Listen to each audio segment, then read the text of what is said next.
Bismillahirrahmanirrahim. Esselamu Aleyküm değerli izleyenler. Rehber Gündem programıyla bu haftada karşınızdayız. Yine gündemin öne çıkan başlıklarını konuşacağız. Gündemde peki neler var, ne konuşuluyor? Halkın gündeminde ne var? Elbette ki Türkiye'nin ilk gündemi aylardır ekonomik sorunlar, bu konuşuluyor. Biz bu akşamda Rehber Gündem'de yine ekonomiyi konuşacağız ama ekonomiden önce son açıklanan mülakat sonuçları vardı. Öğretmen atamalarıyla ilgili sözleşmeli 15 bin öğretmen atanacak, ancak mülakatlar yine mağdur etti. Özellikle KPSS'de dereceye giren öğrencilerin mülakata takılması soru işaretlerini de akıllara getirdi ve farklı iddialar da gündeme geldi. Mülakatlarla başlayacağız. Tabii kurlardaki dalgalanma, ekonominin diğer alanlarında yaşanan sorunlar, çiftçilerin, üreticilerin, hayvancılık sektörünün yaşamış olduğu sorunlar, bunlar da yine gündemde ve konuşacağız. CHP'nin helalleşme söylemi var. Geçtiğimiz haftalarda CHP Genel Başkanı Kemal Kılıçdaroğlu geçmiş hatalardan ders aldıklarını bir anlamıyla belirtmiş ve tüm toplumla, tüm Türkiye ile helalleşeceklerini ifade etmişti. Ancak CHP'lerin yapmış olduğu son açıklamalar kimlerle helalleşeceklerine dair soru işaretlerini akıllara getirdi ve helalleşme söylemini, samimiyetini bir kez daha sorgular hale getirdi. İş gündemle birlikte dış gündeme dair gelişmeleri de yine Rehber Gündem'de masaya yatıracağız. Konuğumu sizlere tanıtmak istiyorum. Hüdapar Genel Başkan Yardımcılarından Sayın Şehmus Tanrıkulu bu akşamki konuğumuz. Şehmus Bey, yayınımıza hoş geldiniz. Hoş bulduk, hayırlı yayınlar diliyorum. Sağ olun, teşekkürler. Mülakatlarla başlayalım. Ben biraz özetledim gündemi öne çıkan başlıklarını. Arkadaşlarım şayet hazırsa bir VTR'miz vardı. Evet. O VTR'mizi biz diyelim. Mülakatlarla ilgili, mülakat mağduriyetleriyle ilgili, ondan sonra başlayalım.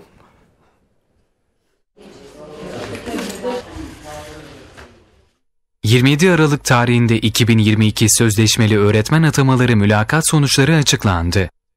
Ancak mülakat sistemi hayalleri yine suya düşürdü. Mülakat mağduru öğretmen adayları şimdi Milli Eğitim Bakanlığı'ndan mağduriyetlerine neden olan uygulamanın iptal edilmesini ve hak ettikleri atamaların yapılmasını istiyor.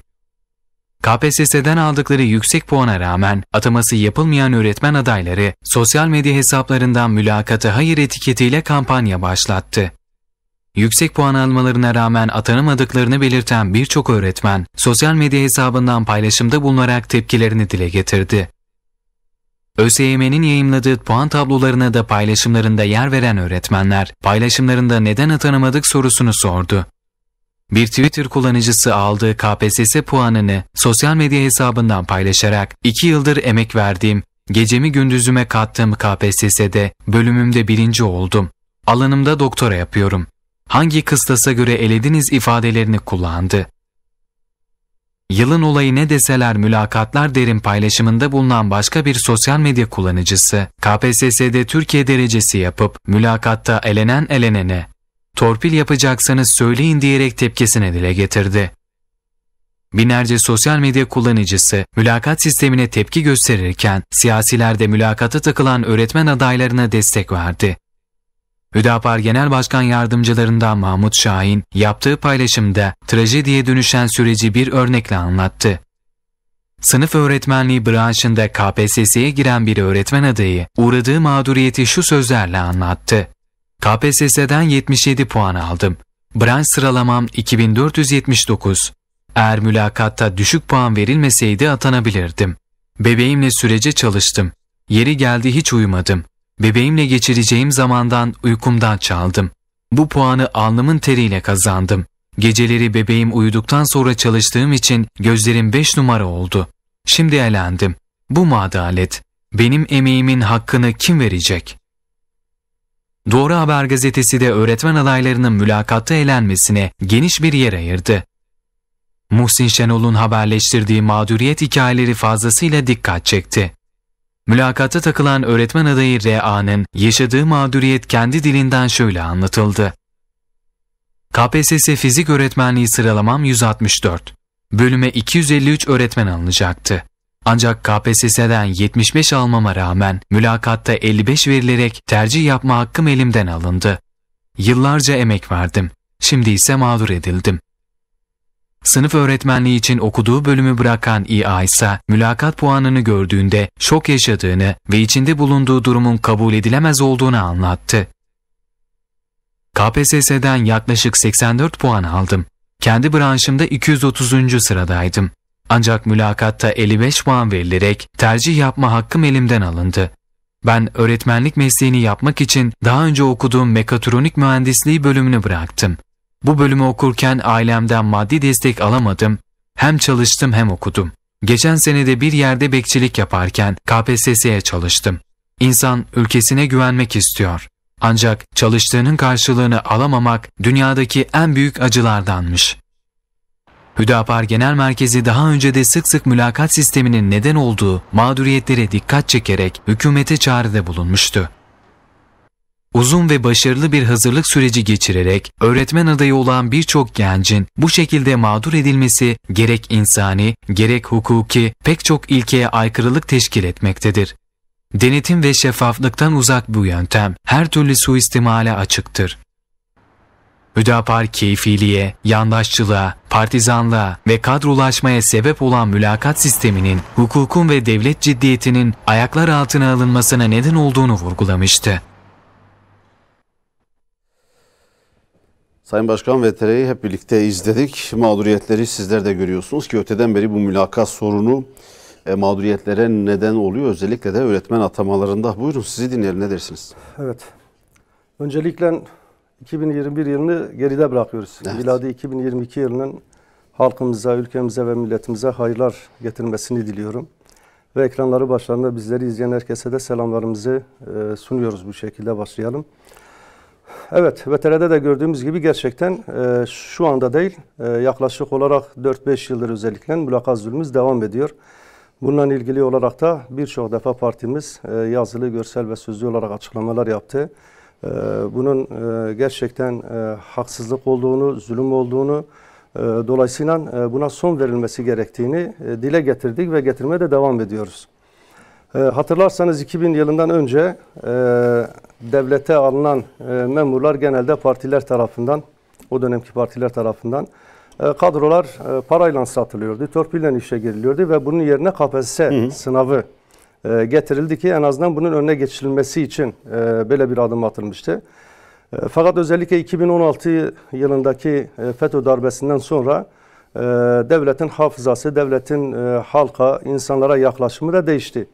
Hem mülakat sisteminin getirilmesi ve daha önce yine güvenlik soruşturmalarının getirilmesini de göz önüne aldığımızda ilk dönemler işte FETÖ'den arındırılmış veya işte terör örgütlerine iltisakı olan kişilerin devlet memuru veya devlet kademesine girmelerini önlemek için getirilen bir sistemdi bunlar. Fakat son yıllarda artık yandaşların işe alınabilmesi için, törpülü kişilerin alınabilmesi için veya parayla satılan kadroların yerini bulması için maalesef mülakat zulmü getirildi ve halen de devam ediyor. Dolayısıyla hak eden bir insan, yani gece gündüz çalışan, belki 1 yılını, 2 yılını, 3 yılını verip de gece gündüz çalışan insanlar KPSS'de yüksek bir puan alabiliyor ve devlet memuru olmayı hak kazandığı halde mülakatla eleniyor. Yani bunun hiçbir şekilde açıklanabilecek, izah edilebilecek bir yanı yoktur.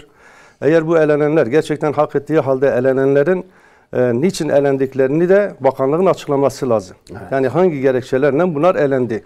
Yani düşünün, KPSS gibi zorlu bir sınava girip 75'in üzerinde puan alan birisinin mülakatta düşük puan alması gerçekten hani istisnai durumlar olabilir ama genel olarak değerlendirdiğimizde mümkün değildir.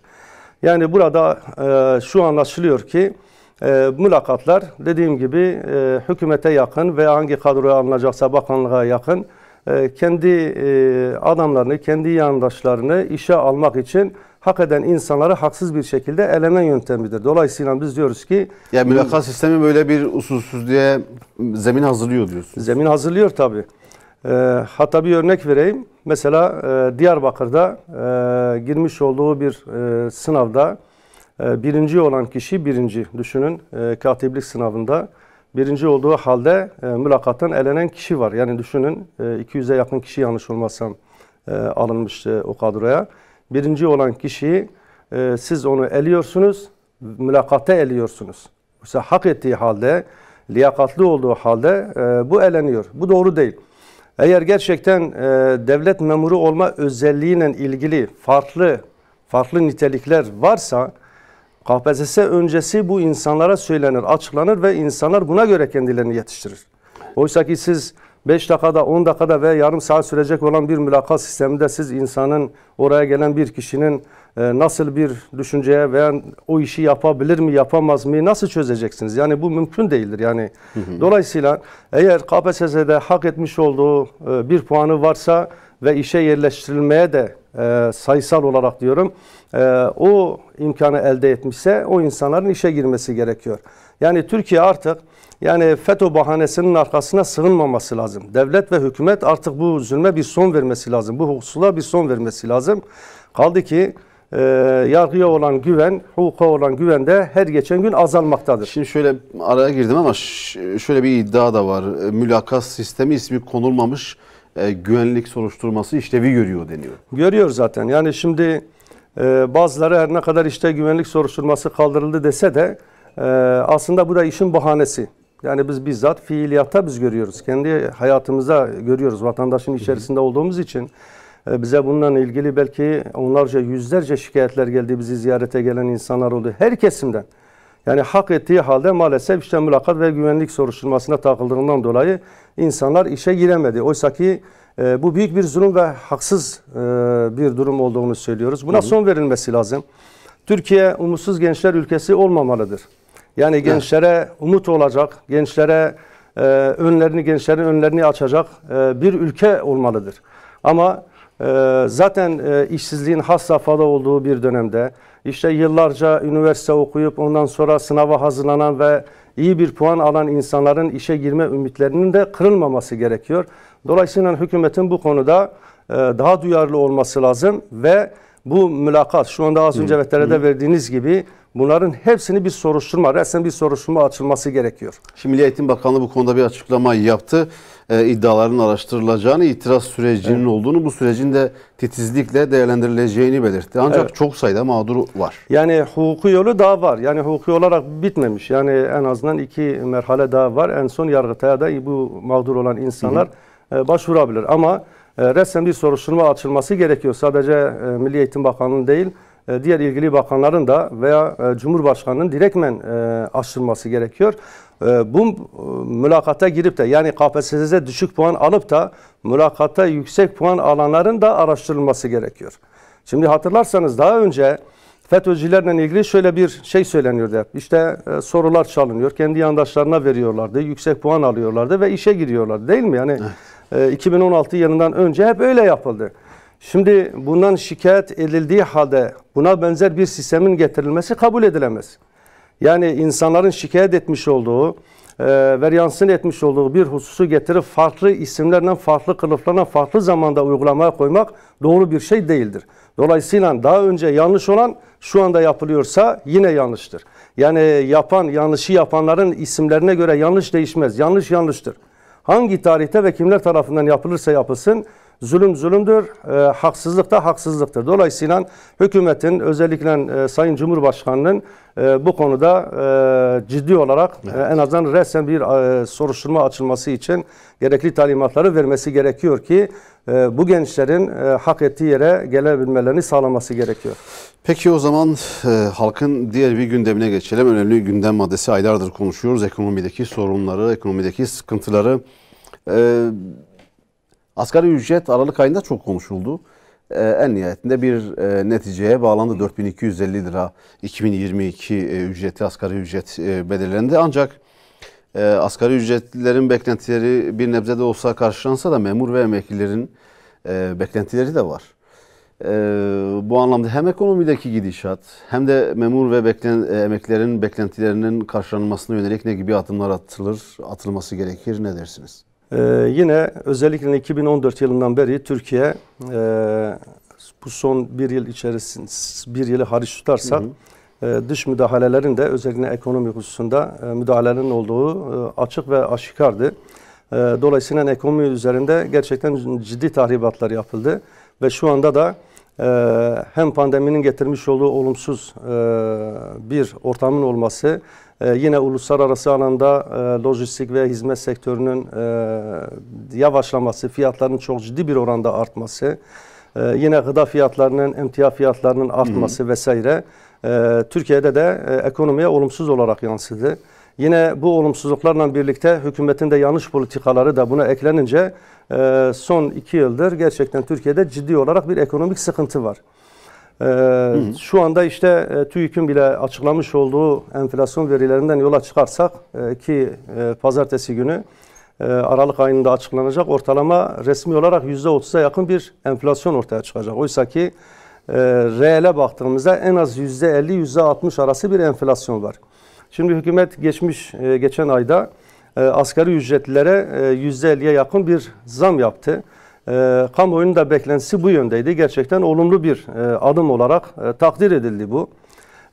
Hem buna iş adamları da yani işverenler de yani buna sesini çıkarmadılar kısacası. Hem onlar hem hükümet bir şekilde asgari ücretle çalışan insanları biraz bir nebze de olsa sevindirdi. Şimdi sıra milyonlarca emeklide. Türkiye'de hala 1500 lira, 2000 lira emekli maaşı alanlar var.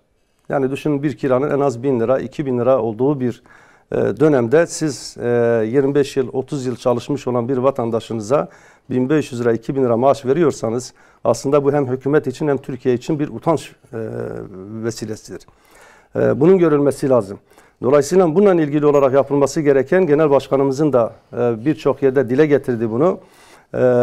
Emeklilere yapılacak olan zam kesinlikle açlık sınırının altında olmaması gerekir. Evet. Yani en düşük emekli maaşının yani memur olmayanlar için, işçi sınıfı için ben söylüyorum bunu veya bağkurlar için söylüyorum. Açlık sınırının altında olmaması lazım. Ki son Türk İş geçtiğimiz günlerde açlık sınırı rakamlarını açıklamıştı. Malumunuz bu sendikalar aylık olarak açlık ve yoksulluk sınırını açıklıyor. Açlık sınırı da 4300 lira civarındaydı. 4034 küsürdü. Yani 4000 lira söyleyelim yuvarlak olarak. Hadi bu Türk İş'in açıklaması. Genel olarak bir ortalamaya vurduğumuz zaman da 3250-3500 bandında olduğu bir gerçek. Yani Türkiye'de 4 kişilik bir ailenin açlık sınırı bu. Dolayısıyla hükümet en düşük emekli maaşını açlık sınırının üstüne çıkarmalıdır. Kesinlikle. Dolayısıyla şu anda ekonomik olarak gerçekten en büyük sıkıntıyı yaşayan sabit gelirler ve alt sınıfta bulunan insanlardır. Yani asgari ücretle çalışan ve işte geliri 3000 liranın altında olan insanlar ciddi bir sıkıntı yaşıyor. Bunlara yönelik çok ciddi yani asgari ücretten verilen zamdan da belki daha fazla bir zamın verilmesi gerekiyor ki Türkiye'nin büyük çoğunluğunu oluşturan insanlar da bunlar. Evet. Çünkü parası olanlar, ticaret yapanlar, fabrika sahibi olanlar vesaire. Ve en azından diyelim ki normal memurları bile hesaplarsanız yani bunlara göre kıyasen yapsanız durumları biraz daha iyi. Bu 1500-2000 lira maaş alanlara göre.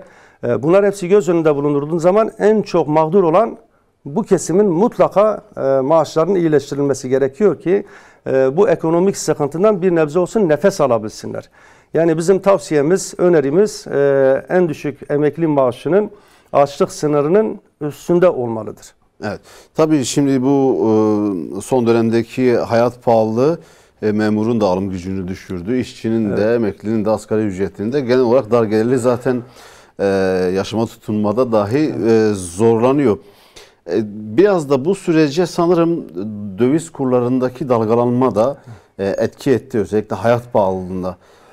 Bunu da konuşmak istiyoruz. Yani bu dolardaki yükseliş, pik yapması 18 lirayı falan geçti dolar. Altının gramı 1000 lirayı falan geçti. Bu günleri gördük. Nispeten de olsa şimdi durulmuş görünüyor ama ya bu tırmanışın nedeni ne? Birileri bu ülkede döviz kurunun yüksek bantta kalmasını istiyor mu gerçekten? Yani bunun bir ekonomik nedenlerle açıklanabilir bir yönü var. Bir de siyasi yönü var bunun. Şimdi 20 yıla yakındır hükümet iktidar. AK Parti iktidarda. Dolayısıyla son birkaç yıldır muhalefetin AK Parti iktidarının bir şekilde gitmesini istiyor. Dolayısıyla bu ekonomik durumdan yani ekonomik sıkıntıların sebep olması veyahut işte daha önce denenen darbe veya gezi olayları veya çukur barikat siyaseti vesaire artık neyse veya uluslararası baskıyı da göz önüne getirdiğimizde siyasi olarak gerçekten bu hükümetin bir an önce gitmesi için bu ülke 84 milyonla birlikte yıkılacaksa yıkılsın, yeter ki biz iktidar olalım diyen bir anlayış var. Ve bu anlayışın getirmiş olduğu olumsuz bir hava var ve bunlar doların olabildiğince yükselmesini istiyorlar. Oysa ki bunların hesap etmediği bir husus da şu: şimdi doların yükselmesi sadece hükümeti zor duruma bırakmaz ki, 84 milyonu etkiliyor. Yani işte biz emeklilerden bahsettik, asgari ücretlilerden bahsettik. Şimdi bunların eğer doların ciddi bir manada yükselmesi gerçekten 84 milyonu olumsuz yönde etkileyecek ve büyük bir sıkıntıya neden olacaktır. Yani ekonomik olarak belki bu ülke iflasın eşiğine gelecektir. İşte Yunanistan birkaç yıl önce iflas etmişti, değil mi? Yani iflas bayrağı çekti ve Arjantin'de buna benzer durumlar oldu. Dolayısıyla bununla ilgili olarak, yani hükümetin ne olursa olsun gitsin diyenlerin piyasada olumsuz bir hava oluşturması için televizyonlara, işte açık oturumlara çıkan bazı yorumcuların da algı operasyonları, algı oluşturmaya yönelik yapmış olduğu açıklamalarla insanların dolara, altına yönelmesini sağladılar. Ve işte 20 Aralık'ta Allahu alem saat 8'de, yani saat 20.00'da o civarda dolar 18 küsura geldi. Yani düşünün, yani böyle bir hafta içerisinde çok ciddi bir artış sağlandı. Şimdi yani bu kadar ciddi bir hafta içerisinde, 2 hafta içerisinde dış müdahalenin de olmadığı bir dönemde. Yani mesela 2018 yılında Trump'ın müdahalesi vardı. Açık bir şekilde savaş ilan etmişti. Ekonomik olarak çökerteceğim. Ya rahibi vereceksiniz, yoksa sizi ekonomi olarak çökerteceğim demişti. Ve attığı her bir tweet işte 3 liradan 6 liraya, 7 liraya kadar çıktı dolar, hatırlarsanız. Ama şu anda o da yok. Ama işte bu kendisini ekonomist olarak görüp de ekonomi konusunda uzman olanların piyasaya vermiş olduğu olumsuz yorumlar ve oluşturmuş oldukları algıdan dolayı insanların psikolojikmen efendim işte dolar daha da artacak, daha da altın yükselecek diyerek gidip belki altın almaları, dolar almaları bir endişeye sebep oldu, bir kargaşaya bir sebep oldu ve dolayısıyla insanlar bunlara yönelince de artmaya başladı. Ve hükümetin de ayın 20'sinde yapmış olduğu açıklamayla birlikte %33 ve arkasına %40'a yakın bir değer kaybı, yani 18'lerden 11'lere kadar inmesi de şunu gösteriyor ki gerçekten bu ciddi bir şekilde ani artışların ve ani düşüşlerin insan psikolojisinin de etkisi olduğu görüldü. Hükümetin bu konuda atmış olduğu adım, dikkat ederseniz bir haftadır daha önce işte ekonomiyle ilgili çok ciddi eleştiri getiren muhalefeti susturdu. Hatta asgari ücrete yapılan zam nedeniyle de susturdu. Farklı alanlara kayarak gündem oluşturmaya çalışıyorlar. Şimdi her şeyden önce sık sık biz dile getirdik. Siyasi partiler, sivil toplum kuruluşları ve benzeri oluşumlar, yapılar halkın maslahatı için çalışma yaparlar. Halkın maslahatı için siyaset yaparlar. Hiç kimse kendi partisinin çıkarını, kendi STK'sının çıkarını halkın maslahat ve çıkarının üzerinde görmemelidir, göremez. Yani siyaset bunun için yapılır. Ama birileri kendi siyasi çıkarlarını halkın maslahatı üzerine çıkarırsa, halka rağmen halkçılık yapmaya çalışırsa, işte Cumhuriyet kurulduğundan ta 1950 yılına kadar ve daha sonraki süreçlerde de, belirli süreçlerde de bu yapıldı ve halk büyük mağduriyetler yaşadı. Bu yüzden şu anda evet, hükümet yeni bir ekonomi modeli açıkladı. Her ne kadar tam detayı kamuoyuyla paylaşmasa bile bu konuda da bir eksiklik var. Yavaş yavaş açıklıyor. Yani yavaş yavaş açıklıyor. Şimdi aslında o zaman yeni ekonomi modelinde girmişken o zaman onu da konuşalım. Cumhurbaşkanı Erdoğan'ın yeni ekonomi modelini açıkladıktan sonra TL korumalı mevduat sistemi deniyor ona. Eleştiriler de var. Hatta 2 kelimeyle özetleyenler de var. Bu örtülü faiz sistemi, yeni faiz sistemidir diye. Bu ekonomi toparlayacak mı, toparlayabilecek mi? İnanıyor musunuz buna? Nasıl değerlendiriyorsunuz bu yeni süreci? Yani bunu zaman gösterecek. Zaten toparlayamazsa hükümetin sonu olur. Bu açık ve net. Bugüne kadar Türkiye'de gelen hükümetler genelde ekonominin olumsuz şartlarından faydalanarak hükümet olmuşlardır. Dolayısıyla hükümet bunu düzeltme, yani temennimiz düzeltmesidir. Niçin diyeceksiniz? Çünkü ekonomi düzeldiği zaman en azından 84 milyon insan huzur içerisinde biraz daha maddi refaha kavuşmuş bir şekilde hayatını idame ettirecektir. Ama olumsuz olduğu zaman Sadece hükümet gitmez veya ekonomi batmaz, devlet iflas etmez. 84 milyon iflas eder. Şimdi buna bu şekilde bakmak lazım. Şimdi hükümetin bu yeni ekonomi modeli acaba yeni bir şey mi keşfetti? Yani değil. Niye böyle bir yola başvurdu? Onu da aslında görmek lazım. Şimdi 2013 yılına kadar, belki 2014 yılına kadar hükümet ile ABD'nin veya Avrupa'nın veya uluslararası para sahiplerinin, finans sahipleriyle araları iyiydi.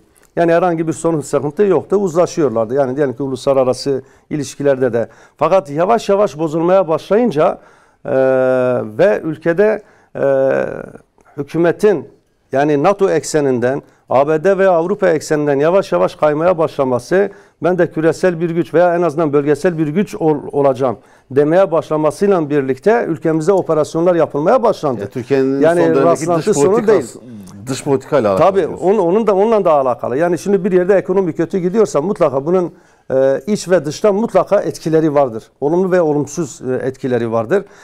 2014 yılına kadar herhangi bir sorun yoktu. Çünkü o zaman FETÖ'de vardı. Darbe daha yapılmamıştı. Yatırımcılar para getiriyorlardı. Sorun, sıkıntı yoktu. İşte 3.500 lira gayri safi milli hasıladan 2013 yılında 13.500 liraya kadar çıktı. Yani gerçekten böyle ciddi bir maddi rahatlama oldu. Her kesimde bu görüldü. Ama ondan sonra yavaş yavaş bu kötüye gitmeye başladı ekonomi. Niçin? İşte hükümete siyasi alanda tavır takınan bu para babaları ve işte ABD, NATO vesaire bazen açıktan, bazen perde arkasından çatışmaya başladı. Ve bu çatışmanın neticesinde bize göre Gezi olayları, 6-8 Ekim olayları, Çukur Barikat siyaseti, ondan sonra FETÖ darbesi ve yine akabinden ekonomik olarak Trump'ın yapmış olduğu olumsuz tweetler vesaireler hepsi birbiriyle bağlantılı olarak ta günümüze kadar geldi. Hedef hükümeti düşürmeye yönelik, ama hükümeti düşüreyim derken de 84 milyon açlıkta mı kalıyor, ne oluyorsa olsun halkı düşünmeyen bir zihniyet vardı. Yani bunu da görmek lazım. Dolayısıyla bugünkü ekonomik sistemine geçilmesi yani yeni bir şey değil. Onu da söyleyelim. Yani biz yıllardır yani siyasi alanda çalışmaya başladığımızdan beri biz dedik ki yatırım, üretim, istihdam ve ihracat. Şimdi ekonominin iyiye gitmesinin, daha doğrusu kötüye gitmesinin bize göre en önemli iki sebebi var. Birincisi denk bütçenin oluşturulmaması ve bunun neticesinden borçlanılması ve cari açığın verilmesidir. Şimdi cari açık verildiği zaman, yani ithalatın ihracatı geçtiği bir dönemde siz işte diyelim ki 50 milyar dolar fazla ithalat ettiniz. Bu parayı nereden bulacaksınız? Paranız yok. Çünkü borçlu bir ülkesiniz. Dolayısıyla denk bütçede oluşturmadığınız için işte 2022 yılında yine bütçe açığı var. Yanlış hatırlamıyorsam 240 milyara yakın bir bütçe açığı var veya 300 milyara yakın. Şimdi bu ciddi bir rakam. Şimdi bu bütçe açığı nasıl kapanır? Siz ya üretim çok yapacaksınız ya da zam yapacaksınız. Halka olumsuz yöne gelecek. Ya da yine gideceksiniz 240 milyar faiz lobisine para 2022 yılında verilecek ve yine gidip faiz lobisinden, finans çevrelerinden gideceksiniz. Faizden yüksek oranda para dileneceksiniz. Bunu kapatmaya çalışacaksınız ki bu da çözüm değil. Dolayısıyla bize göre ekonominin düzlüğe çıkmasının en önemli iki sebebi var. Birincisi denk bütçenin oluşturması. Yani geliriniz neyse giderinizi de ona göre yapmanız lazım. Gelire göre harcama yapmanız lazım. Ayağınızı yorganına göre uzatmanız lazım. Atalarımız boşuna dememiş değil mi? Yani bu bir şahıs için de öyledir. Yani şimdi diyelim ayda 5.000 lira geliri olan sabit gelirli birisi her ay 6.000 lira 7.000 lira harcarsa ne olur? İşte ya bir bankaya borçlanacaktır, faize girecektir ya da bir tefeciye bulaşacaktır ve hayatını zehir edecektir kendine. Devletler de böyledir, şirketler de böyledir. Geliriniz neyse giderinizi de ona göre oluşturacaksınız. Yani şu anki kapitalist, yani faize dayalı kapitalist sistem Cumhuriyet kurulundan ta günümüze kadar söylüyorum. Bu konuştuklarımız da kapitalist sistem içerisinde konuşuyoruz biz. Evet. Yani bunun olumlu veya olumsuz yanları zaten kapitalist sistemin kendisinden kaynaklanıyor. Yani İslam iktisat sistemini biz konuşmuyoruz ama şu anda yürürlükte olan bir kapitalist sistem var ve kapitalist sistemin de aynı zamanda gereğidir. Nedir? Efendim işte zengini daha zengin ediyor, fakiri daha fakir ediyor. Paradan para kazanmalar oluyor. Yani hiçbir emek harcamadan, alın teri dökmeden insanlar yerinde oturarak paradan para kazanıyor. ve diğer taraftan ise halkın büyük çoğunluğu oluşturanlar ise işte bir asgari ücretten veya onun daha altında, açlık sınırının altında hayatlarını idame etmeye çalışan gerçekten vahşi ve cani bir sistem olan kapitalist sistemin çarkları arasında bu insanlar eziliyor. Peki, Bu yüzden, evet. Peki o zaman araya girdim tekrar burada. O zaman üreticilerin, üretimde sorun yaşayanların, bunların da başında çiftçiler geliyor ki hayvancılık sektörü geliyor. Bunların da yaşamış olduğu sorunlar var. Üretimin güçlendirilmesi lazım. Bunun için çiftçinin, besicilerin, hayvancılık sektörünün de güçlendirilmesi lazım. Hala biz Türkiye'ler dışarıdan hububat alıyoruz. Evet. Bir tarım ülkesiyiz aynı zamanda. Bu tezatı nasıl değerlendiriyorsunuz? Yani sektörün canlandırılması, üretim canlandırılması için ne yapmamız lazım? Nerede eksiklik yapıyor veya hükümet ekonomi yönetimi? Şimdi o 4. olağan kongremizden sonra genel başkanımız o günden bugüne kadar 40 ilin üzerinde gezi ziyaretleri gerçekleştirdi. Yani il ziyaretleri gerçekleştirdi. Doğudan batıya, kuzeyden güneye kadar vesaire bu gidilen yerlerde bazen bizler de genel başkanımıza eşlik ettik. Oradaki çiftçilerle, hayvancılıkla uğraşanlarla, esnafla, öğrencilerle, sivil toplum kuruluşlarıyla, kanaat önderleri, yani kısacası toplumun bütün kesimleriyle hemen hemen bir araya geldik. Onlarla oturduk, konuştuk, sorunlarını dinledik, çözüm önerilerini aldık. Şimdi gerçekten tarım ve çiftçilikle uğraşanlar ve hayvancılıkla uğraşanların durumu gördüğümüz kadarıyla yani iç açıcı değil. Çok kötü. Yani düşünün o kadar maliyetler artmış ki bazı yerlerde insanlar efendim işte zeytinlikleri olanlar işçi bulamıyor. Yani diyor ki bir çiftçi şunu söylüyordu. Efendim işte biz gidip işte gelin şuradaki zeytinleri indirin. Yarısı size, yarısı bize. Düşünün yani bunu dememize rağmen kimse gelip o zeytinleri indirmiyor. Yani böyle bir sorunla karşılaşılıyor. Diğer bir husus gübre fiyatının çok ciddi bir manada artması. Yani neredeyse 5-6 kat artmış gübre fiyatı. Yem fiyatları 2-3 katına artmış. Dolayısıyla insanlar artık hayvancılık yapmayacaklarını, tarımla uğraşmayacaklarını söylüyorlar. Oysa ki bize göre nasıl ki önümüz yani bu yüzyıl nasıl ki su savaşlarının olabilirliğini ve aynı zamanda tarımda da gıda savaşlarının olacağını biz öngörüyoruz. Bu yüzden ülkemiz gerçekten kendi kendine yetebilecek bir düzeyde. Bunun için parti programımızda da belirttiğimiz gibi çiftçinin, hayvancılıkla uğraşan insanların bir değerli hazine gibi görülmesi gerekiyor. Yani devlet sübvansiyonları artırması gerekiyor. Ne pahasına olursa olsun. Bakınız ne pahasına olursa olsun. Şimdi mesela fındıkta devletin belirlemiş olduğu bir fiyat var değil mi? Evet. Ama diğer sektörlerde yok. Yine bu konuda Tarım Bakanlığı'nın veya ilgili bakanların, ilgili müdürlüklerin denetim ve planlama eksikliğinin sahada açık bir şekilde biz gördük. Şimdi insanlar bazen bakıyor patates ekiyor, patates pahalı diyor. Bu sene patates pahalı, bakıyoruz herkes gidip patates ekiyor bir sene sonra. Ondan sonra para etmiyor patatesi veya soğan için öyle yapıyor veya farklı bir meyve sebze için öyle yapıyor. Veya işte diyelim ki tahılla ilgili böyle bir girişimde bulunuyor. Oysa ki Türkiye'nin 84 milyonun ihtiyacının ne olduğunu Tarım Bakanlığı bilmesi lazım. Yani bu işlerin sorumlu olanların bilmesi gerekiyor. Ve yine bu işlerle uğraşan çiftçilerin hepsinin kayıtlı olduğu ziraat odaları var veya işte dernekler var vesaire, kooperatifler var. Yani düzenli bir planlama yapılırsa ne çiftçi ne de hayvancılıkla uğraşan zarar edecek ve bunun yanında halk da en azından pahalıya gıdayı almayacak. Yani bu çok önemli. Dolayısıyla hükümet buna mutlaka bir çözüm bulması gerekiyor. Ne olursa olsun. Yani diyelim ki buğday eken birisinin maliyeti 2 liraysa hükümet bundan 3 liraya alacak. O 1 lirayı hükümet gerekirse hazineden karşılayacak.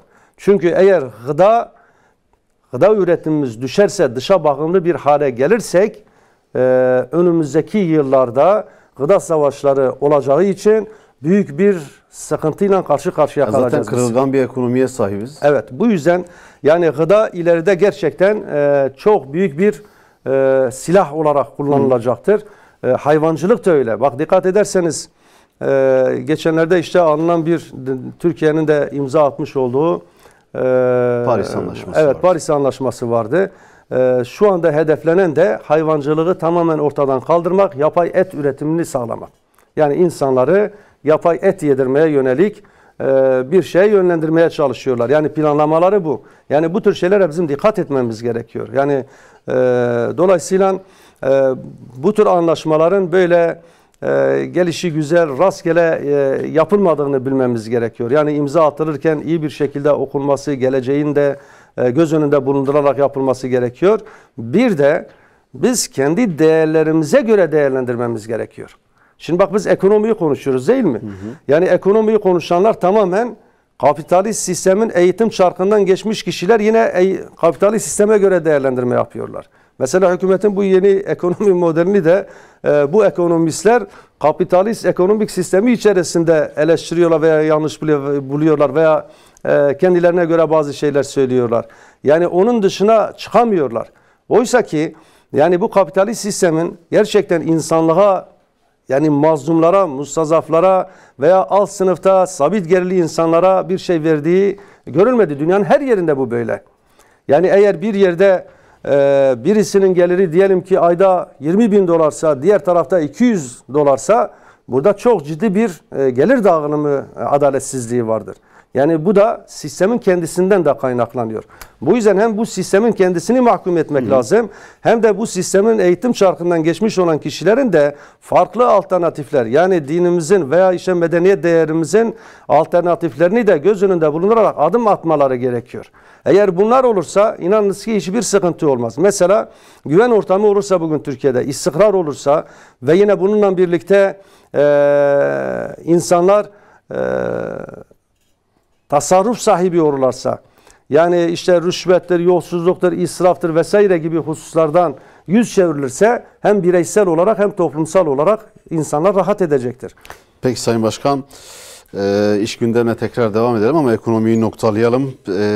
CHP'nin helalleşme söylemi tekrar gündeme geldi.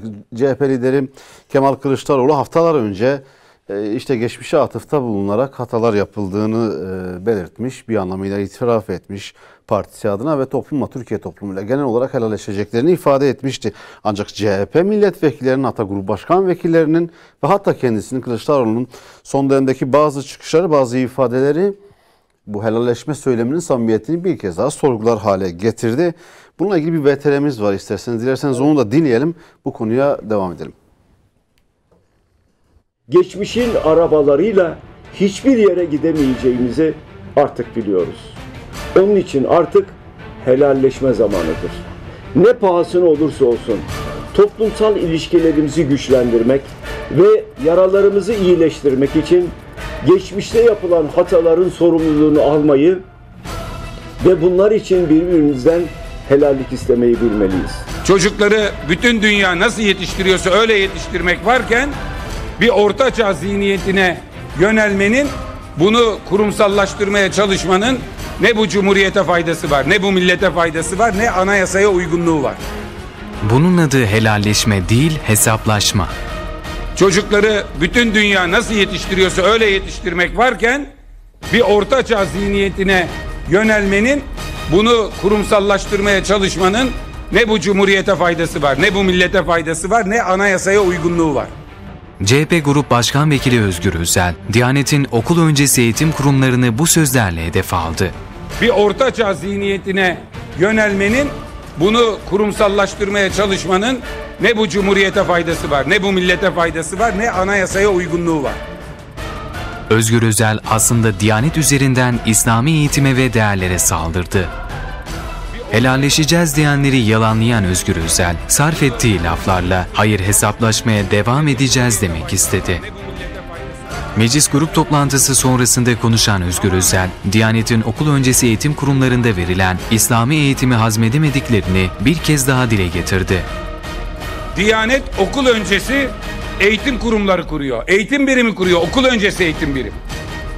Okul öncesi eğitim Diyanet'in işi mi, Milli Eğitim'in işi mi? Sibyan mekteplerini kurmuşlar, kurumsallaştırmaya, kalıcılaştırmaya zorunlu yapmaya çalışıyor. Çocukları bütün dünya nasıl yetiştiriyorsa öyle yetiştirmek varken bir ortaçağ zihniyetine yönelmenin, bunu kurumsallaştırmaya çalışmanın Ne bu cumhuriyete faydası var, ne bu millete faydası var, ne anayasaya uygunluğu var. CHP'nin zihin dünyasındaki İslam düşmanlığını bir kez daha afişe eden Özgür Özel, ısrarla CHP değişti diyenleri de yalanlamış oldu. İslam'ın evrensel olan ilahi mesajının orta çağı aydınlattığını görmezden gelen, kör ve sağır kesilen Özgür Özel'in bu lafları kamuoyunun büyük tepkisini çekti. Dünden bugüne ve hatta yarına dair Diyanet ve İmam Hatipler üzerinden İslam düşmanlığını sürdürecekleri mesajını veren Özgür Özel, gerçek anlamıyla CHP'nin Türkiye toplumuna ne vaat ettiğini dile getirmiş oldu. Kılıçdaroğlu'nun helalleşeceğiz söylemi propagandadan öteye geçmiyor. Geçmişin arabalarıyla hiçbir yere gidemeyeceğimizi artık biliyoruz. Onun için artık helalleşme zamanıdır. Ne pahasına olursa olsun toplumsal ilişkilerimizi güçlendirmek ve yaralarımızı iyileştirmek için geçmişte yapılan hataların sorumluluğunu almayı ve bunlar için birbirimizden helallik istemeyi bilmeliyiz. Çocukları bütün dünya nasıl yetiştiriyorsa öyle yetiştirmek varken bir ortaçağ zihniyetine yönelmenin, bunu kurumsallaştırmaya çalışmanın ne bu cumhuriyete faydası var, ne bu millete faydası var, ne anayasaya uygunluğu var.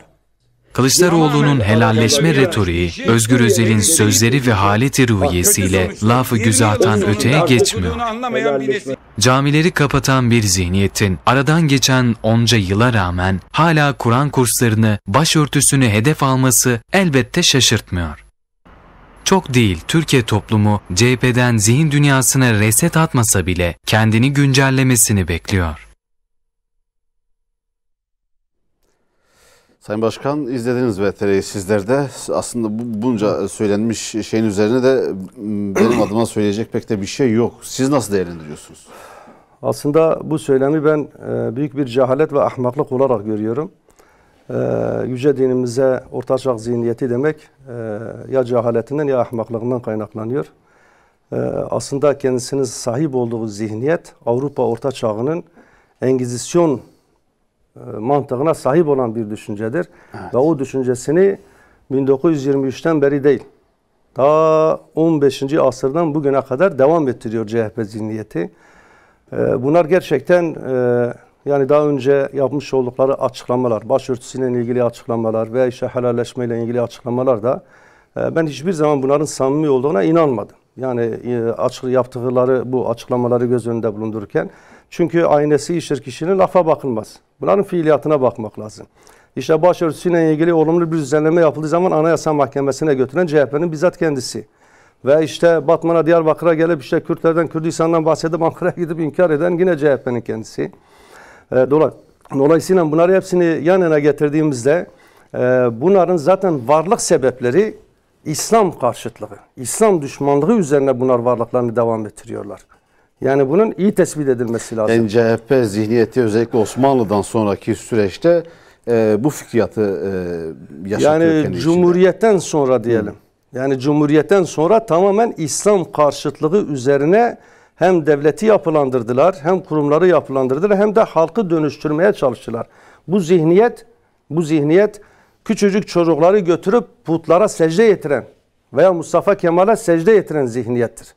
Yani onlar insanların Allah'a ibadet etmesini, Kabe'ye yönelmesini değil, kendilerine taptırmaya çalışıyorlar. Aslında kendilerini haşa ilah yerine koymaya çalışan bir zihniyetin sahipleridir bunlar. Ve bunların işlerinde, düşüncelerinde, fiillerinde de İslam karşıtlığı var, İslam düşmanlığı var. Yani bunlar tarihin hiçbir döneminde İslam'la barışık olmadılar. Bakınız 28 Şubat sürecine giderken 96 yılıydı yanlış olmazsam.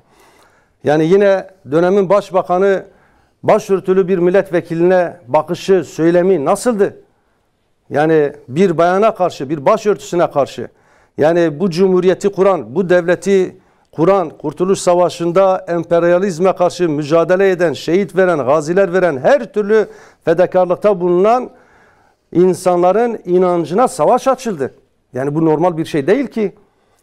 Ve yine 28 Şubat sürecinde ikna odalarının fikir babaları ve fiiliyata uygulayanlar da hepsi CHP'li. Yani o dönemler üniversitelerde rektör olanlar, rektör yardımcısı olanlar daha sonra gidip CHP'de siyaset yaptılar. Yani düşünün, bir insan inancından dolayı başını örtmüş ve üniversiteye gidiyor. Yani çocuk da değil, akıl balık olmuş bir insan. Yani 18 yaşını bitirmiş, kendi hür iradesiyle karar verebilecek bir yaşta olan insanları götürüp ikna odalarında sıkıştırmaya, ne bileyim işte psikolojik baskı altına almaya, tehdit etmeye, şantaj uygulamaya, aynen FETÖ'cülerin yaptığı gibi aynı zihniyet. Yani bunlar FETÖ'nün de ikiz adamları yani diyebiliriz. Şimdi biz az önce evet. Pardon, biz az önce CHP Genel Başkanı Kemal Kılıçdaroğlu'nu da VTR'de dinledik. Açık ve net bir şekilde söylüyor ki geçmişin arabalarıyla artık yol almayacak. Geçmişte yanlışlar yapıldı. Bu yanlışları, bu hataları düzelteceğiz. Türkiye toplumuyla helalleşeceğiz. Şimdi bunu vurgulayarak söylüyor. Peki ama adım nereye atmadı koyuyoruz? ki. Mesela bunu yanlış olmasam 1-2 ay önce söyledi. Evet. Peki açıkladı mı, detayını söyledi mi, söylemedi. Şimdi CHP kiminle helalleşecek? Bakalım CHP'nin tarihine. 1924 yılında mı CHP kuruldu? Cumhuriyet Halk Fırkası. Allahu alem. O kurulduğundan beri hem Müslümanlara, yani bu ülkedeki Müslümanlara büyük bir zulüm yaptılar. Yani Türk, Kürt, Laz, Çerkez ayrım yapmadan ehli kıble olan herkese büyük bir zulüm yaptılar. İslami kimliği taşıyan. Tabii İslami, yani halkın kendisine. İkincisi ise Kürtlere büyük bir zulüm yaptılar. Katliamlar yaptılar. Yani büyük bir haksızlıklar yaptılar. Yani ve bu zulümleri halen de devam ediyor. Yani Kürtlere bakış açıları değişmediği gibi bu ülkedeki Müslümanlara da CHP'nin bakış açısı değişmemiş. O zaman şunu yapması lazım. Çıkıp işte bu ülkedeki Müslümanlara Cumhuriyet'in kurulduğundan ta bugüne kadar 28 Şubat ve sonraki süreç dahil olmak üzere yapılan bütün haksızlıkları tek tek dile getirecek ve özür dileyecek. Eğer yani helalleşme öyleyse öyle bir şey olması lazım. Yine Kürtlere yönelik, Kürtlerin kimliklerinin inkar edilmesine yönelik, Kürtlerin varlığının ortadan kaldırılmasına yönelik yapılan zulümler, haksızlıkları da göz önünde bulunarak özür dilenmesi gerekiyor. Ama biz bunların hiçbirisini görmedik bunlarda. Böyle bir açıklama da yapmadılar. Şu anda popülizm yapıyor CHP. Şimdi yani nasıl yapıyor? Efendim işte ben iktidar olayım da her şey bana mübah. Her şey. Mesela işte gidip Şanlıurfa'da efendim biz iktidar olursak elektriği biz bedava vereceğiz dedi, değil mi? evet. Senin elinde belediyeler var. Orada da mesela tarımla, yani belediyelerin bulunduğu illerde tarım da yapılıyor. Niçin orada o zaman sen bedava vermiyorsun? Şunu söylüyor yalnız Elazığ'da daha sonra yapmış olduğu açıklamada, taşlık arazi Urfa'da fazla, o taşlık araziye inşa edilecek. Şayet Elazığ'da Adana'da taşlık arazi varsa orada da aynı sistemi kuracağız diyor yani. Bu da ifade ediyor. Şimdi o öyle tevil etmeye çalışıyor ama yani halk akıllı, onu ne demek istediğini biliyor. Bu halk zaten CHP zihniyetinin, yani çok partili sisteme geçtiğinden bugüne kadar onu iktidar yapmamasının halkın o zihniyeti iyi tanıdığını da gösteriyor. Yani hiçbir zaman CHP çok partili sisteme geçtiğinden beri tek başına iktidar olamamıştır. Tek başına iktidar olamamıştır. Ve halk fırsat bulduğu ilk seçimde de tokat vurmuştur yani CHP. Yani hemen onu hükümetten veya hükümet olmasını engellemiştir. Yani bu cezayı vermiştir. Bunlardan da ders ve ibret alması gerekiyor. Ama bunlardan da almıyor. Dolayısıyla yani bunların böyle yapmış olduğu popülist politikaları veya söylemleri biz göz ardı etmememiz lazım. Halk da göz ardı etmiyor. Tabii, şimdi biz zam yapmayacağız, şöyle yapacağız, böyle yapacağız diyor ama belediyeleri, kazandıkları belediyelerde aynı zamları kendileri de yapıyor. Aynı zamları yapıyor. Daha fazlasını da yapıyor. Ve işte biz borçlanmayacağız. Gidip kendileri de yurt dışında borçlanma yapıyorlar. Belediyelerde yapıyorlar. Değil mi? Yani şimdi bu değerlendirmeyi halk görüyor zaten. Yani dolayısıyla bunlara bir bütün olarak bakmak lazım. Eğer gerçekten samimilerse ve helalleşmek istiyorlarsa zulmetmiş oldukları insanlar, kesimler belli. Bu ülkenin Müslümanları ve bu ülkede yaşayan Kürtler. CHP'den ve CHP zihniyetinden büyük bir zulüm görmüşlerdir. Hukuksuzluklar görmüşlerdir. Halen de devam ediyor. İşte gördüğünüz gibi bir genel başkan yardımcısı hala İslam'a karşı büyük bir kinini kusuyor. Evet. Sayın Başkan, tabii o virgül koymuştuk. Kılıçdaroğlu'nun özellikle Kürt meselesiyle ilgili hani zaman zaman çıkışları oluyordu. Bizim iktidarımızda bu meseleyi hemen çözeceğiz diye. Ancak son vermiş olduğu bir mülakata Kürdistan tarafından rahatsız oluyorum ifadelerini kullandı. Sorulan soruya karşılık. Bu anlamda da yine bir samimiyet testine girmiş olduğu CHP ve Kılıçdaroğlu. Çünkü herkes de başta sizin de az önce söylediğiniz gibi Kürtlerle hesaplaşması, helalleşmesi gerekiyordu. Şimdi bu ülkede yıllarca başörtüsü istismar konusu yapıldı. Başörtüsü. Hem savunanlar hem de karşı olanlar tarafından istismar konusu yapıldı. Şu anda Kürt meselesi de öyle. Bu yüzden hem hükümet tarafından hem de işte muhalefet tarafından hala Kürtlere yönelik bu istismar devam ediyor. Yani Kürt meselesinin istismar edilmekten kurtarılması gerekiyor. Nasıl kurtarılması gerekiyor? Kürtlerin temel insani haklarının verilmesi, anayasal olarak tanınmaları gerekiyor ki işte bu tür siyasetçilerin olumlu ve olumsuz manada istismar etmelerinin önüne geçilmesi gerekiyor. Yani herkes siyaset yapabileceği bir alan bulsun. Yani halka hizmet etmeyi, özgürlükleri, hukuku vesaire ön plana çıkartarak siyaset yapsın. Şimdi Sayın Kılıçdaroğlu'nun da Kürdistan söyleminden rahatsız oluyorum. İki şekilde okunabilir bu. İşte böyle bir soruyu bana sormanızdan dolayı ben zaten Kürt, kendisi zaten Kürt. Evet, Kürt kendisi.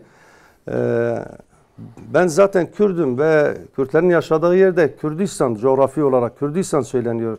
Dolayısıyla böyle bir soruyu bana söylemeniz doğru değil, rahatsız oluyorum. İkincisi ise tam tersi olabilir. Tam tersi olabilir. Gerçekten Kürdistan kelimesinden Kürt, yani coğrafi anlamda Kürtlerin yaşamış olduğu yerin bir ismidir yani Kürdistan. Ben ondan rahatsız oluyorum. Yani aslında ondan bunu biraz açmak gerekiyor. Şimdi önümüzdeki seçimlerde genelde Kürt oyları biraz daha belirleyici olduğundan dolayı siyasetçiler, farklı düşünceye sahip olan siyasetçiler Kürt meselesiyle ilgili olarak farklı şeyler dile getirebilirler. Ama şu anda işte ben Kürt kelimesinden veya Kürdistan kelimesinden veya Kürt meselesi yoktur. Hükümete bunu söylüyor değil mi? Sayın Cumhurbaşkanı da bunu söylüyor. Oysa ki Kürt meselesi yerli yerinde duruyor. Yani bundan 5 yıl önce, 10 yıl önce, bir asır önce neyse şu anda da aynı şekilde devam ediyor. Yani bu mesele çözülmemiş. Yani Kürtler insani haklarını elde etmemiş. Anayasal olarak tanınmamış ve hala böyle bir talepleri var yani Kürtlerin, genel olarak söylüyorum. Dolayısıyla yani bu konuda ve Kürt meselesinde gerçekten yani mesela bununla ilgili olarak yine CHP'nin yapmış olduğu bir açıklama vardı. Biz o zaman şunu da söyledik. Evet, madem ki siz Kürt meselesine ilgili olumlu yaklaşıyorsunuz ama Kürt meselesini nasıl çözeceksiniz? Kürtlerin hangi meşru haklarını meşru görüyorsunuz? Kamuoyuna deklare edin. Ama açıklamadılar. Açıklamıyorlar. Yani helalleşme meselesinde söyledik. Kürt meselesinin en büyük, yani Kürtlerin mağdur olmasının en büyük sebebi CHP ve CHP zihniyetidir. Ve halen de işte farklı ortamlarda bunu dile getiriyorlar. Yani bunun görülmesi lazım. Kürt halkı da bunu görüyor. Yani bunu da görmek lazım. Peki o zaman biraz da dış gündemi konuşalım. Bu ekonomiyle ilgili olarak bir mesaj gelmişti. Buyurun. Yani şimdi hükümetin bu yeni sistemi, yani 20 Aralık'ta açıklamış olduğu işte kur garantili mevduat meselesiyle ilgili olarak yanlış olmasam bugün de işte finans bankalarında, katılım bankalarında hesabı olanlar için de böyle bir uygulama getirildi. Yani onların da en azından kur garantili ve altın garantili bir adım atıldı. Dolayısıyla bizim olaya şu şekilde de bakmamız lazım. Şimdi biz faizin bir sömürü aracı olduğuna inanıyoruz. Dinimiz, inancımız zaten bunu yasaklamış. Yani biz yardımlaşma ve dayanışmayı tavsiye eden, emreden bir dine sahibiz. Ama faiz ise bunun tamamen tersidir. Dolayısıyla şu anda işte kur garantili mevduat hesabı olanlar vesaire, İslami hassasiyeti az olabilir, vicdanları körelmiş olabilir vesaire, neyse hangi sebeplerdense bu bir Müslüman olarak bizi o kadar ilgilendiren bir husus değil. Herkes hesabını Allah'a verir. Yani verecek. Biz buna iman etmişiz. Dolayısıyla efendim işte onlara böyle veriyor da Müslümanlar, İslami kesim ise mağdur oluyor demek de doğru değil. Doğru değil. Eğer sizin imkanınız varsa, zaten ticaret yapıyorsanızsa rızkın 9'u ticarettir, cesarettir. Ticaret yaparsınız. Helal yoldan 1 lira kazansanız, haram yoldan 100 lira da kazansanız o haramdır. Yani faiz bereketi götürüyor, bolluğu götürüyor ama zekat, infak, sadaka, yardımlaşma, dayanışma ise sizin malınızı bereketlendiriyor. Dolayısıyla buna bakmamak lazım, fazla takılmamak lazım. Peki dış gündem, İslam coğrafyasındaki gelişmeleri de biraz konuşmak istiyoruz. Özellikle de Filistin'de yaşananlar, Kudüs'te yaşananlar, Gazze'de yaşananlar 2021 yılında Malum biliyorsunuz 2021'in Ramazan'ında Gazze'ye yönelik büyük bir saldırı vardı işgal rejimi tarafından. Keza Kudüs'te de Batı Şeria'da da benzer saldırılar oldu. 400'e yakın Müslüman 2021 yılında Filistin'de Siyonist işgal rejimi tarafından şehit edildi. Artan baskılar var. Gece baskınları, ev baskınları, alıkoymalar, işgal zindanlarındaki kötü muameleler ve yeni yerleşim alanlarıyla, işgal birimleriyle o işgali daha muhkem hale getirmeler var. Bu çok dikkatimizi çekti. Biraz da bunu değerlendirelim dilerseniz. Şu eleştiri daha çok yapılıyor. Körfez ülkelerine yönelik normalleşme süreci işgalin genişlemesine ön ayak oldu diye. Maalesef öyle oldu. Şimdi Siyonist terör devletinin iki amacı vardı. Yani kurulmadan önce. Birincisi devlet kurulması. İkincisi ise devlet kurduktan sonra bugün bizim işte Doğu Kudüs dediğimiz eski Kudüs'ün, yani Mescid-i Aksa'nın da bulunmuş olduğu eski yapının işgal edilmesi. Yani tamamen Filistin topraklarının Filistinlilerden, Müslüman Filistinlilerden arındırılma projesidir. Ve bunu da devlet kurduktan sonra aşama aşama yaptılar. Yani 48 Savaşı, 67, 73 vesaire ta günümüze kadar bir şekilde dünya kamuoyunu da, Müslüman kamuoyunu da kandırarak, oyalayarak vesaire hedeflerine ulaşmaya çalışıyorlar. Yani şu anda Siyonist terör devletinin bir hedefi var. Filistin'den, Kudüs'ten Filistinli Müslümanları arındırmak. Şu anda dikkat ederseniz Cerrah Mahallesi'nde bulunan ki Kudüs'ün muratipleri, koruyucuları, gözeticileri olan kişiler, zamanda oraya yerleşmiş kişiler, aynı zamanda Kudüs'e de, Mescid-i Aksa'ya da hizmet ediyorlar bunlar. Bunların oradan bir şekilde uzaklaştırmalarını sağlamaya çalışıyorlar. Yani bu neyi gösteriyor? Daha önce işte çift devletli çözüm önerileri, Birleşmiş Milletler'in almış olduğu kararlar vardı. O zamanki Araplar kabul etmedi, Filistinler kabul etmedi bunu ve daha sonra birçok ellerindeki toprakları da kaybettiler ve sonuç itibariyle geldiğimizde işte yine çift devletli çözüm önerisi ama küçültülmüş bir Filistin. O zaman işte Yasser Arafat'la ilgili o zaman bir anlaşma yapmışlardı, başladı. O anlaşmaya bile terör devleti sadık kalmadı. Veya işte Birleşmiş Milletler'in almış olduğu bütün uyarılara, kınamalara rağmen hiçbirisine yine uymadı. Yani şu anda İşte diyelim ki işte Türkiye, İran veya farklı bir ülke yanlış bir şey yaptığı zaman, parantez için tırnak içerisinde söylüyorum, Birleşmiş Milletler'e göre veya ABD'ye göre yanlış bir şey yaptığı zaman Birleşmiş Milletler bir karar alıyor ve yaptırım uyguluyor. Ama bütün hak ihlallerine rağmen Siyonist terör devletine karşı hiçbir zaman bir yaptırım kararı almamıştır Birleşmiş Milletler. Ve bunun arkasındaki en büyük güç de ABD olmuştur. Yani ABD bu Siyonist terör devletini koruyor, kolluyor ve güvenliğini sağlamaya çalışıyor. Özellikle Suriye İç Savaşı ile birlikte direniş bölümü dediğimiz ve işte direniş grupları dediğimiz gruplar, mücadele edenler Suriye İç Savaşı ile birlikte birçok maddi veya manevi destekten yoksun kaldılar ve bunu da iyi bir şekilde Siyonist terör devleti kullandı.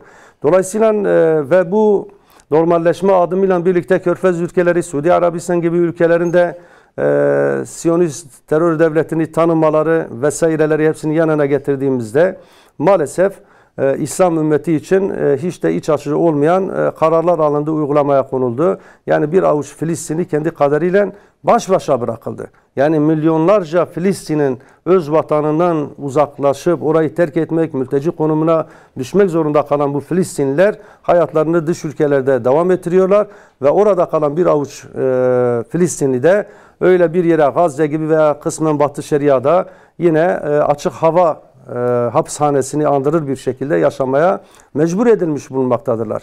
Yani dolayısıyla burada yapılan bu zulmü insani olarak da, yani sadece İslami olarak değil, insani olarak da yani bakmak lazım. Birleşmiş Milletler'in buna bir çözüm bulması lazım. Bu yapılan zulümlere dur demesi lazım.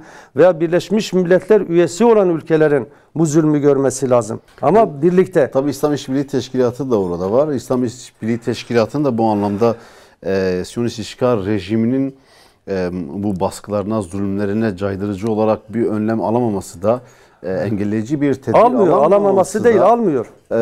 Eleştirilerin başında geliyor. Şimdi niçin diyeceksiniz? Şu anda İslam İşbirliği Teşkilatı dediğimizde üye devletlerin başlarında bulunanlar zaten emperyalist ülkelerle işbirliği içerisinde. Yani idarecileri, yöneticileri.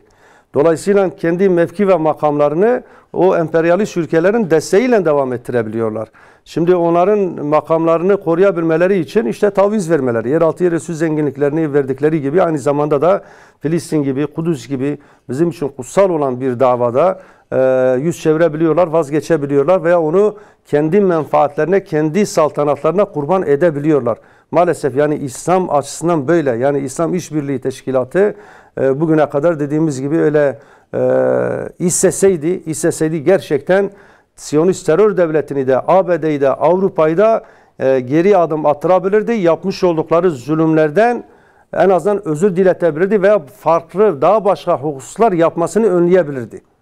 Çünkü doğalgaz, petrol vesaire hemen hemen İslam coğrafyasında. Yani bunu bir silah olarak kullanabilirdi ama maalesef dediğimiz gibi onlara bağlı olan, göbekten bağlı olan idarecilerden dolayı bu yapılamıyor.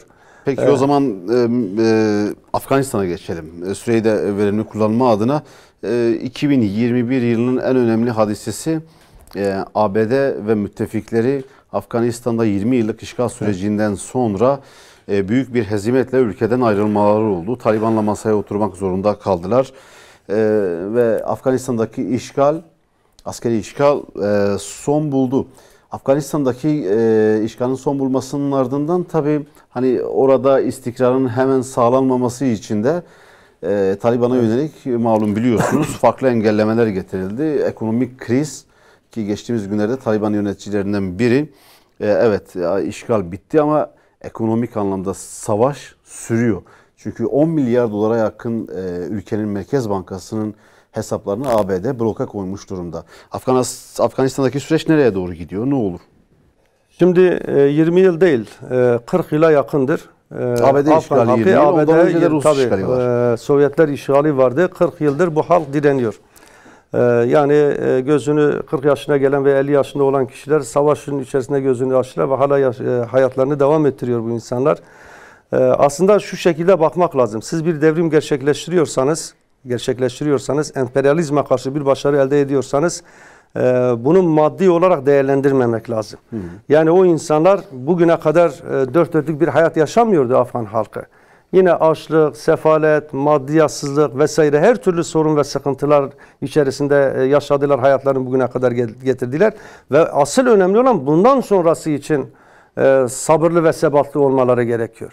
Şimdi bunun için de dünya Müslümanlarının, özellikle dünya Müslümanlarının onlara moral vermesi lazım. Onların motivasyonunu yükseltmesi lazım. Maddi ve manevi olarak da yardım etmesi lazım. Ne yapılabilir bununla ilgili? Mesela İslam ülkeleri Afganistan hükümetini tanımaları gerekiyor. Şimdi ülkeler tanımadığı zaman siz uluslararası alanda ticaret de yapamıyorsunuz. Farklı işte büyükelçi de atayamıyorsunuz. Yani kendi içinizde kalıyorsunuz. Yani diplomasi yok. Evet, diplomasi olmuyor.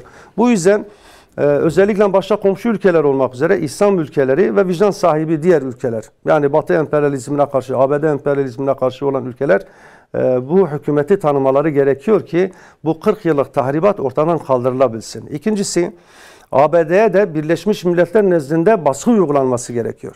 Yani Afgan halkının 10 milyar veya daha fazla olan parasını hiçbir şekilde bloke edilmesinin hukuki bir yanı yoktur, altyapısı yoktur. Bu büyük bir zulüm ve haksızlıktır. Bunun için de bu ülkelerin, yani duyarlı olan ülkelerin, işte Pakistan'dır, Türkiye'dir, İran'dır vesaire Birleşmiş Milletler nezdinde girişimde bulunması gerekiyor. Afgan halkının bu parasının en azından maddi açıdan rahatlayabilmesi için, kalkınabilmesi için bu paranın blokasını kaldırılması gerekiyor. Birleşmiş Milletler açıklama yapıyor. Afganistan'daki durumla ilgili, ekonomik durumla ilgili Yemen'e biraz benzetmeye başladılar. Malumunuz Yemen'de 22 milyon insan açlık riskiyle karşı karşıya. Buna yakın bir rakamın, yaklaşık 14 milyonluk bir nüfusun Afganistan'da açlık krizi yaşayabileceği konusunda uyarıyor ama bu anlamda somut, bu durumu iyileştirici adımlar atmıyor. Yani dediğimiz gibi sadece Körfez ülkeleri bile, böyle bir avuç olan ülkeler var. Yani Diyarbakır kadar belki büyüklükte olmayan ülkeler bile var ama çok zengin olan ülkeler. Yani bunlar birkaç milyar dolar yani kesenin ağzını açsalar, kardeşlerine yardımda bulunsalar, dinin emrini gözeterek, emrolduğunu bilerek, yani gözetseler bile o ABD'nin o bloka yapmış olduğu paraya bile ihtiyaçları kalmayacaktır. Yani sonuç itibariyle maalesef işte bugün nasıl ki dünyanın bir yerinde bazıları lüks içerisinde bir hayat yaşarken bazıları kuru ekmek bile bulamıyor. Açlıkla büyük bir imtihan içerisinde. İslam coğrafyasında da maalesef böyle. Yani şimdi biz hem İslami açıdan hem inancımızın gerektirdiği açıdan hem de insani olarak yani bizim bunlara sahip çıkmamız gerekiyor. Evet. Yani bu sadece Afganlılar Müslüman olduğu için değil. Yani dünyanın farklı yerlerinde de farklı dine mensup, farklı inançlara mensup olan insanlar varsa onlara yardım elini bizim uzatmamız lazım kendi imkanlarımıza göre. Çünkü bunun mutlaka yapılması lazım.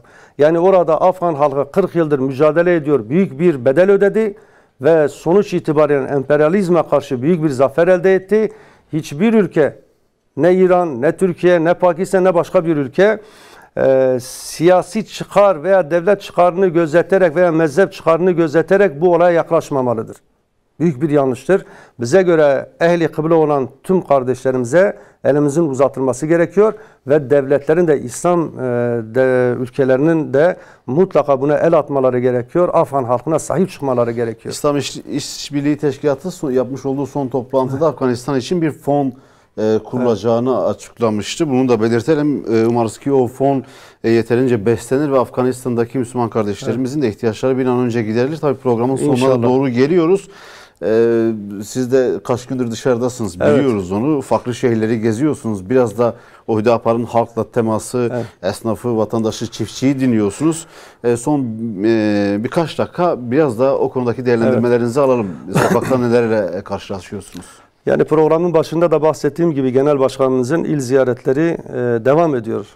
5 aya yakındır devam ediyor. Ve gittiğimiz bu illerde de hemen hemen toplumun her kesimine dokunuyoruz, dinliyoruz onları. Sorunları varsa dinliyoruz, çözüm önerilerimizi söylüyoruz. Hüdapar'ın siyasete bakışı, niçin siyaset yaptığını, geleceğe nasıl baktığını ve işte çiftçiye, esnafa vesaire öğrenciye nasıl baktığını bunları anlatmaya çalışıyoruz. Elhamdülillah gittiğimiz her yerde partimizin vasat görüşü, insan fıtratına hitap eden görüşü büyük bir teveccühle karşılaşıyor. Yani biz bugüne kadar gittiğimiz yerde hiçbir olumsuz tepkiyle karşılaşmadık. Tamamen belki bizi hep takdir edilen yani partimizin düşüncesi, fiiliyatı, yaklaşımı vesaire büyük bir takdirle karşılandı. Ben inanıyorum önümüzdeki dönemlerde yani toplumsal desteğimiz elhamdülillah çok fazla. Evet. Yani bunu rahatlıkla söyleyebiliriz. Şimdi geçtiğimiz günlerde Adana ve Mersin ziyaretleri vardı. Genel Başkan Sayın Zekeriya Yapıcıoğlu ile beraber bölgedeydiniz. Bizim de izleyebildiğimiz, görebildiğimiz kadar muhtarlarla, esnaflarla bir araya geldiniz, çiftçilerle bir araya geldiniz. Bir teveccüh olduğunu da gördük. Evet, yani halkın bütün kesimi. Kutuplaşmadan, ötekileştirmeden, siyasetin şu anki uslubundan çok ciddi bir şekilde rahatsız. Hüdapar'ın siyasete bakış açısını, Hüdapar'ın siyasi uslubunu beğeniyorlar, takdir ediyorlar ve siyasetin de böyle yapılması gerektiğini söylüyorlar. Evet. Çünkü siyaset halk için yapılır. Halkın maslahatı için, halkın huzuru için, halkın barışı için, halkın refahı için siyaset yapılır. Yoksa illahi işte ben iktidar olayım, ne olursa olsun değil. Yani bu yanlış. Kim yaparsa yapsın bu yanlış. Yani iktidara giden her yol mubah değil. Tabii hayır değil. Yani kesinlikle bizi sınırlayan bazı ilkelerimiz var, inancımız var, kültürümüz var, örfümüz var. Dolayısıyla yani bunları yaparken de aynı zamanda halkımızın da sözcüsü olmaya çalışıyoruz. Çünkü herkes biliyor zaten Hüdapar bir konuda bir açıklama yaptığı zaman özellikle hükümetin yapmasıyla ilgili olarak çünkü hükümetle alakalı olan hususlarda mutlaka hükümetin kendini düzeltip bu konularda adım atması gerekiyor. Yani bizim olumlu yaklaşımımız, olumlu siyasetimiz de hem hükümet nezdinde hem muhalefet nezdinde de halk da görüyor. Yani gerçekten takdir edilecek bir husus ve biz bunu yapmaya devam edeceğiz inşallah. Çünkü halkımızın gerçekten Hüdapar'a ihtiyacı var. Memleketin Hüdapar'a ihtiyacı var. Peki Sayın Başkan çok teşekkür ediyoruz. Kabul ettiniz davetimizi, kırmadınız bizi. Önemli değerlendirmelerde bulundunuz. Ben teşekkür ediyorum. Bir kez daha teşekkür ediyoruz. Değerli izleyenler, Rehber gündemi bu hafta da sonlandırdık. Önümüzdeki hafta Biraz da küçük bir espriyle önümüzdeki yılın ilk haftası tekrar birlikte olmak umuduyla sizleri Allah'a emanet ediyoruz. Selametle kalın.